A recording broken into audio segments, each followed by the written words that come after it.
That comes after the first few prisoners locked up on charges related to the January 6th Capitol attacks were released yesterday.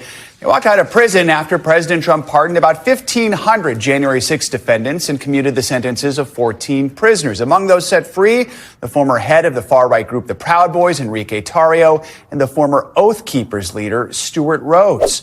This pardon was so sweeping, Diane, that it covers those who were convicted of violence against police officers, brutalizing police officers. One officer lost an eye that day. 140 police officers were injured on January 6th, according to the Department of Justice. So we've been pressing lawmakers. What is their message to the Capitol Police, who protect them every day, who had some of their colleagues, some of them themselves, beaten by rioters, who have now been pardoned by President Donald Trump? Senator Scott, what do you make of President Trump's pardon? I haven't seen all of it, but clearly, first off, so many people were unfairly prosecuted.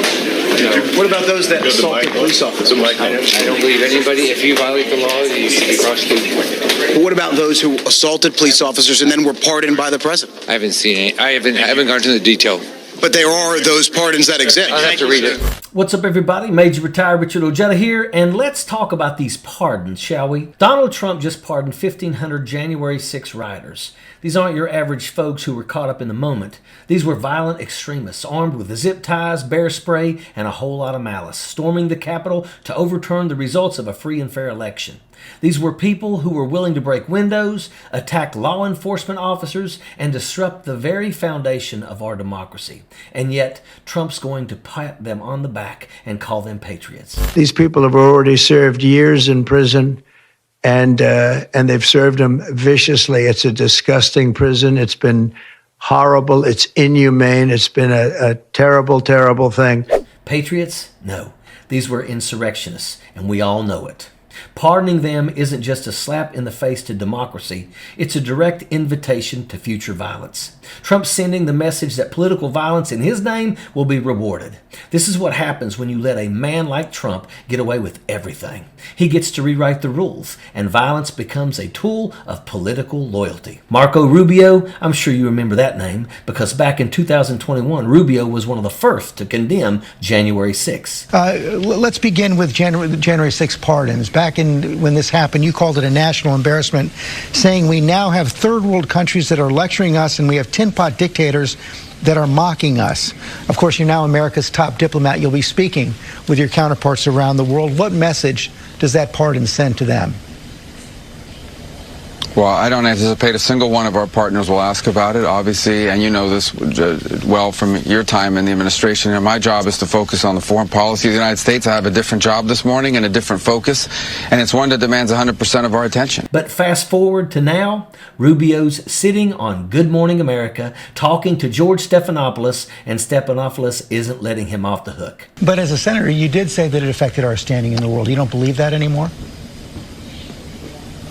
Well, as a senator, I had an opinion on all kinds of domestic matters, but now I'm focused singularly on foreign policy, on how I interact with our allies. Really, Rubio? You're going to act like pardoning insurrectionists doesn't matter? Like what happened on January 6th wasn't a crisis that threatened the very core of our democracy? Instead of answering the tough questions, Rubio pivots to big picture foreign policy and starts talking about freedom of navigation in the Indo-Pacific. What a joke. It's like Rubio's hoping if he talks about global trade routes, no one will notice that the people who attacked the Capitol are now getting a free pass. But Rubio isn't alone in this flip-flop. Let's take a look at the entire Republican Party. Remember when Mitch McConnell and Lindsey Graham were calling out Trump and his role on January 6th? McConnell called it a failed insurrection. He said it was a disgrace and condemned Trump's actions. McCarthy said Trump bears responsibility. And Graham, he was one of the loudest voices saying, "Count me out." But here's where it gets interesting. These same Republicans, after a little bit of pressure from Trump's camp, suddenly changed their tune. McCarthy goes to Mar-a-Lago to kiss Trump's ring. McConnell, he falls silent. And Graham, he's back defending Trump like nothing ever happened. What's going on here? These are the same people who were talking about accountability. These were the folks condemning Donald Trump's actions, saying that the violence wasn't just a blip, that it was an assault on American democracy. But as soon as Trump regains his footing, suddenly they're all in. They've completely flipped on their own moral stances. It's embarrassing. This isn't just about political survival anymore. This is about loyalty, and not to the country, not to the Constitution, but to Donald Trump himself.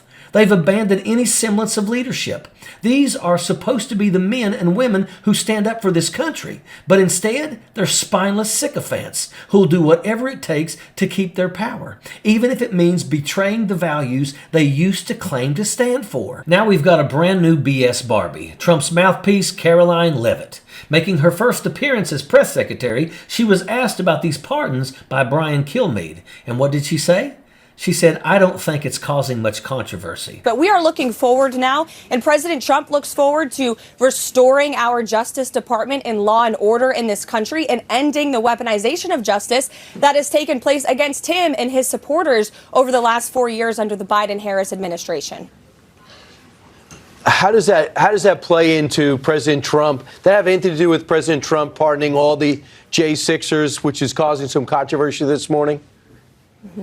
I don't think it's causing much controversy. President Trump campaigned on this promise. It should come as no surprise that he delivered on it on day one. And there are people who have been held hostage, as President Trump says, by the Biden DOJ. Really? Is that what we're doing now? Downplaying the significance of pardoning violent insurrectionists who tried to overthrow our government? She did the same thing that Mark Rubio did, which suggests that this is a calculated response to avoid accountability.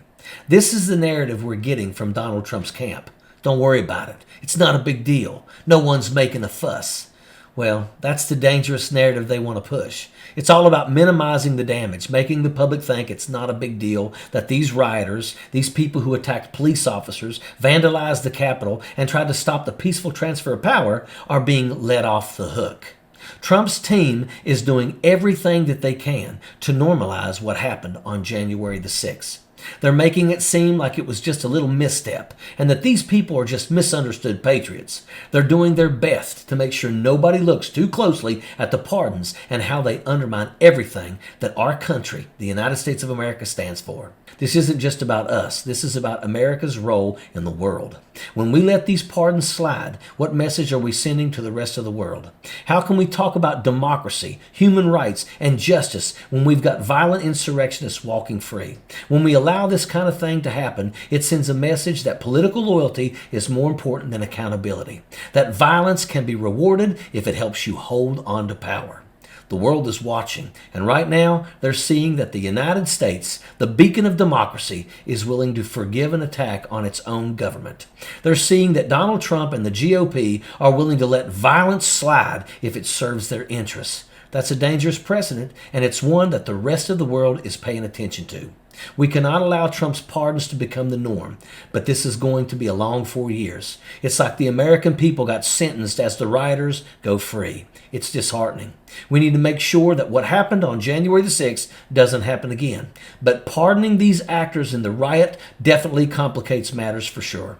Shame on every one of these traitors. What they've done is inexcusable. Rubio is an unqualified Trump loyalist that's missing his backbone, and it's absolutely pathetic. Maybe Rubio and the Department of Justice should look into Donald Trump's comments about Elon Musk helping him rig the election recently. But that would take a spine, and none of these losers seem to have one. And that is an absolute fact. Sappers clear the way, airborne all the way.